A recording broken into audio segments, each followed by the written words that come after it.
Good day, class. So for today, we will gonna talk about one poem which entitled The Aeneid, written by Virgil Maro.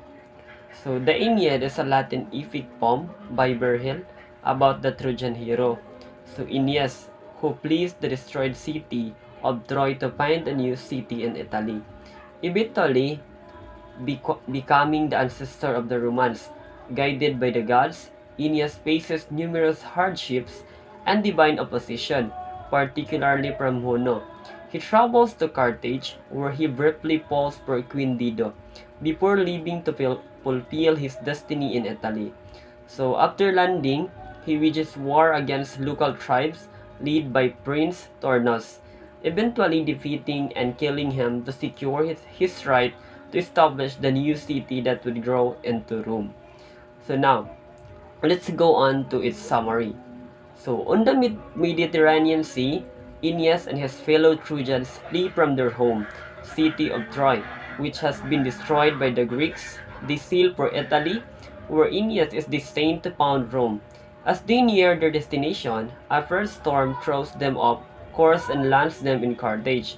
Dido, Carthage founder and queen, welcomes them. Aeneas relates to Dido the long and painful story of his group's travels thus far. Aeneas tells of the sack of Troy that ended the Trojan War. After 10 years of Greek siege, in the final campaign, the Trojans were tricked when they accepted into their city walls a wooden horse that, unbeknownst to them, harbored several Greek soldiers in its hollow belly. He tells how he escaped the burning city with his father, Archises, his son, Ascanius, and the herd gods that represent their fallen city, assured by the god that a glorious future awaited him in Italy. He set sail with a fleet containing the surviving citizens of Troy. Aeneas relates the ordeals they faced on their journey. Twice they attempted to build a new city, only to be driven away by bad omens and plagues. Harpists, creatures that are part woman and part bird, cursed them, but they also encountered friendly countrymen unexpectedly. So finally, after the loss of Archises and a bout of terrible breeder, they made their way to Carthage. Impressed by the Aeneas' exploits and sympathetic to his suffering, Dido, a Phoenician princess who fled her home and founded Carthage after her brother murdered her husband, falls in love with Aeneas. They live together as lovers for a period, until the gods remind Aeneas of his duty to found a new city. He determines to set sail once again. Dido is devastated by his departure and kills herself by ordering a huge fire to be built with Aeneas' castaway possessions, climbing upon it and stabbing herself with the sword Aeneas leaves behind. As the Trojans make for Italy, bad weather blows them to Sicily, where they hold funeral games for the dead Archises. The women, tired of the voyage, begin to burn the ships, but a downpour puts the fires out. Some of the travel-weary stay behind, while Aeneas, reinvigorated after his father visits him in a dream, takes the rest on toward Italy. Once there, Aeneas descends into the underworld, guided by the Sibyl of Cumae, to visit his father. He is shown a pageant of the future history and heroes of Rome, which helps him to understand the importance of his mission. Aeneas returns from the underworld, and the Trojans continue up to the coast to the region of Latium. The arrival of the Trojans in Italy begins peacefully. King Latinus, the Italian ruler, extends his hospitality, hoping that Aeneas will prove to be the foreigner whom, according to prophecy, his daughter Lavinia is supposed to marry. But Latinus' wife, Amata, has other ideas. She means for Lavinia to marry Turnus, a local suitor. Amata and Turnus cultivate enmity toward the newly arrived Trojans. Meanwhile, Ascanius hunts a stag that was a pet of the local herdsmen. A fight breaks out, and several people are killed. Turnus, riding this current of anger, begins a war.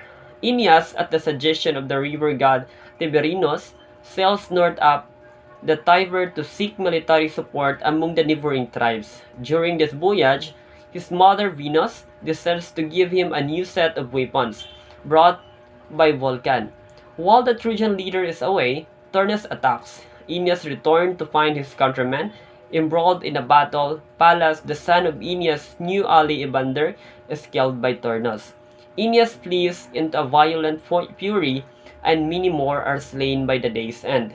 The two sides agree to truce so that they can bury the dead, and the Latin leaders discuss whether to continue the battle. They decide to spare any further unnecessary carnage by proposing a hand-to-hand duel between Aeneas and Turnus. When the two leaders face off, however, the other men begin to quarrel, and full-scale battle resumes. Aeneas is wounded in the thigh, but eventually the Trojans threaten the enemy city. Turnus rushes out to meet Aeneas, who pounds Turnus badly. Aeneas nearly spares Turnus, but remembering the slain Pallas, he slays him instead. So here are some key characters and plot points of the poem Aeneid. First, we have the Aeneas. So Aeneas is a Trojan prince and son of the goddess Venus, destined to found Rome. Next, we have Destiny and Divine Will. Aeneas' journey is driven by divine will as ordained by the Jupiter to establish a new home for his people. Followed by the fall of Troy. So Aeneas recounts the destruction of Troy, including the famous Trojan horse trick to Dido in Carthage. Next, we have Dido. Dido, the queen of Carthage, who falls in love with Aeneas, leading her to abandon her duties and ultimately commit suicide when he leaves. Next one is the Juno, the goddess of the gods who opposes Aeneas and his mission, often causing storms and other misfortunes. Next, we have Italy and the Latins. Aeneas' arrival in Italy and his eventual alliance with King Latinus leads to a war with the local prince Turnus. Then, however, Turnus is the main antagonist in the latter half of the epic, a powerful Latin warrior who fights against Aeneas. We have also the underworld. Aeneas travels to the underworld to visit his father's ghost, Arceus, who reveals the glorious future awaiting his descendants in Rome. So those are some key characters and plot twists of the poem. Now let's go to the moral of the poem. So the moral of the poem, as it is an epic poem written by Virgil, again, revolves around the idea of the perseverance, duty, and the tension between personal desires and responsibilities. So Aeneas' journey, it showcases to us the importance of prioritizing one's duties and also responsibilities, even when times they conflict with personal happiness. Through Aeneas' struggles, the poem highlights significance of beauty, such as loyalty and sacrifice. Ultimately, it is also emphasizing the importance of fulfilling one's destiny.